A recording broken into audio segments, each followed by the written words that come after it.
e escritores do Novo Testamento que foram martirizados. Segundo a tradição, foi supostamente aprisionado como Paulo e morreu nas mãos do imperador Nero. Ele foi trazido chicoteado e crucificado de cabeça para baixo. De acordo com o historiador John Fox, Pedro escolheu ser crucificado, mas no fundo não se achava digno de padecer da mesma maneira que Jesus. Tomé, segundo a tradição, viajou à Índia, onde morreu queimado por causa de sua fé. O único apóstolo que escapou do martírio foi João. Acredita-se que sobreviveu mesmo sendo queimado em óleo. No entanto, viveu até a idade bem avançada. Todos os outros autores do Novo Testamento foram ou crucificados, mortos pela espada, açoitados, decapitados ou queimados vivos. Onde estão todas essas cartas? De 50 a 90 depois de Cristo.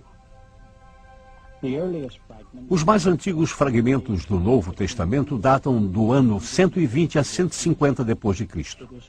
É conhecido como o Manuscrito de Ryland e é guardado na Universidade de Manchester, na Inglaterra. Acreditando-se que o Evangelho de João tenha sido um dos últimos a serem escritos do Novo Testamento, o documento original deve ter sido escrito 25 anos antes. Não há mais disponíveis cópias da primeira edição da Bíblia.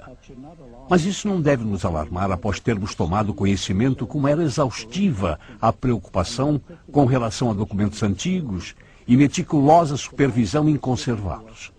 A Bíblia nos foi dada em fragmentos e os paleógrafos tiveram que juntar vários documentos para obter uma cópia completa.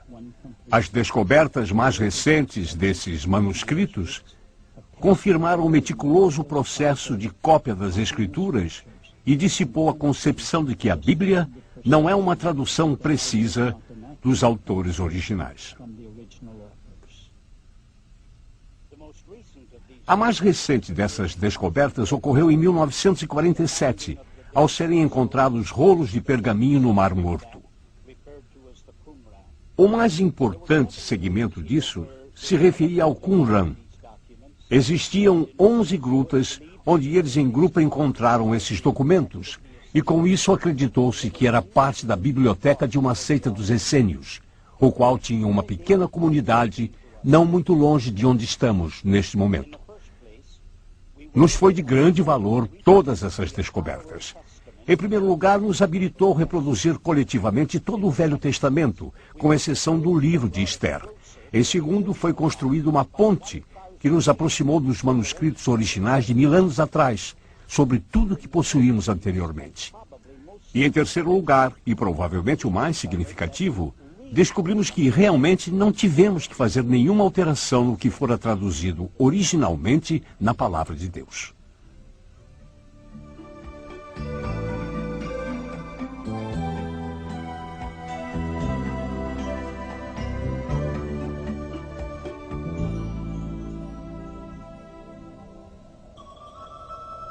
A contribuição romana, ano 100 depois de Cristo.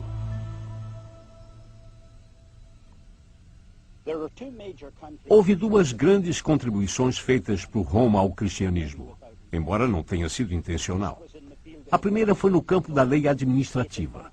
Data-se do ano de 451 depois de Cristo, quando tinha o que chamavam de 12 lápides. Mas o império cresceu até se tornar 120 mil pessoas. Com isso, desenvolveram um processo jurídico.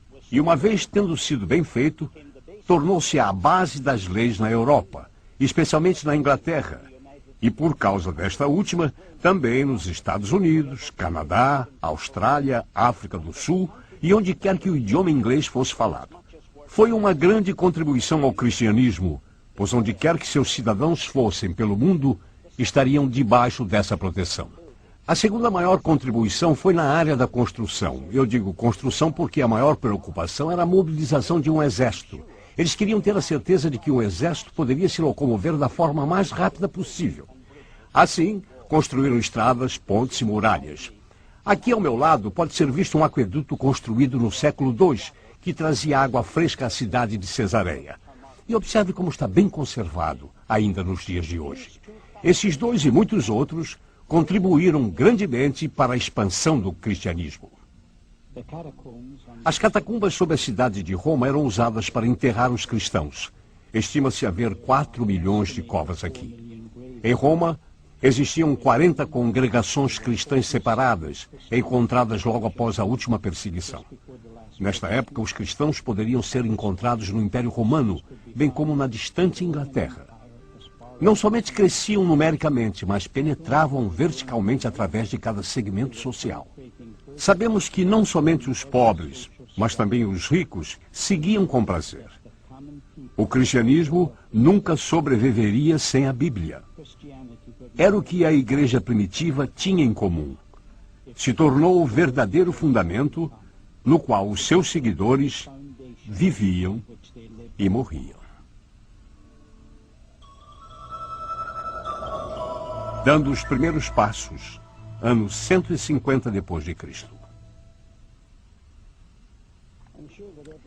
Tenho certeza que cada pai lembra-se dos primeiros passos de um bebê. E de igual modo, estou certo de que vocês adorariam ter uma câmera para registrar esses primeiros passos num filme e recordar as pernas bambas, os passos incertos, o que significava que o bebê tinha músculos no corpo. Só faltava se desenvolver. É mais ou menos da mesma forma que a igreja cristã entrou para as páginas da história. É controvertido o que causou isto, mas é demonstrado pela igreja primitiva que havia músculos em seu corpo e estes iriam desenvolver-se. Todas essas controvérsias e heresias tentaram destruir a unidade da igreja, a pureza de sua doutrina e a autoridade da Bíblia. De fato, esses ataques resultaram em 3 propósitos benéficos. Primeiro, provaram que as heresias poderiam causar um efeito saudável no corpo. Afinal, os germes estimulam a produção de anticorpos. Segundo, as falsas teologias foram instrumentos para fazer nascer a verdadeira teologia cristã. Finalmente, o mais importante para a nossa história, os conflitos forçaram o desenvolvimento do reconhecimento universal da autoridade da Bíblia. Um dos mais notáveis homens que defendeu a igreja contra essas heresias foi Policarpo. Ele era discípulo do apóstolo João e foi indicado por ele para ser o pastor da igreja de Esmirna. Ele era conhecedor de praticamente todas as cartas do Novo Testamento. Após muitos de sua igreja enfrentarem corajosamente os leões, os perseguidores clamavam pelo seu pastor, Policarpo. Foi um dos servos que, sob tortura, denunciou onde o mestre estava. Eles foram ao seu encontro, prenderam-no e trouxeram-no à cidade. O chefe dos magistrados o colocou em sua carruagem e pediu para chamar o imperador de senhor e oferecer sacrifício a ele. Ao se recusar a fazer isso, foi lançado para fora da carruagem e, ao cair, quebrou o tornozelo. Eles o pegaram de volta e o levaram à arena. Lá, o juiz deu-lhe a oportunidade de amaldiçoar a Cristo. Desta forma, seria libertado. E ele deu a famosa resposta: por 86 anos eu o servi, e a mim nenhum mal ele causou. Como eu poderia blasfemar contra meu rei e salvador? Ao perceberem que ele simplesmente não temia os leões, alguém nas arquibancadas gritou: queimem-no! E isto ecoou por toda a arena e logo todos gritavam: queimem-no! Queimem-no!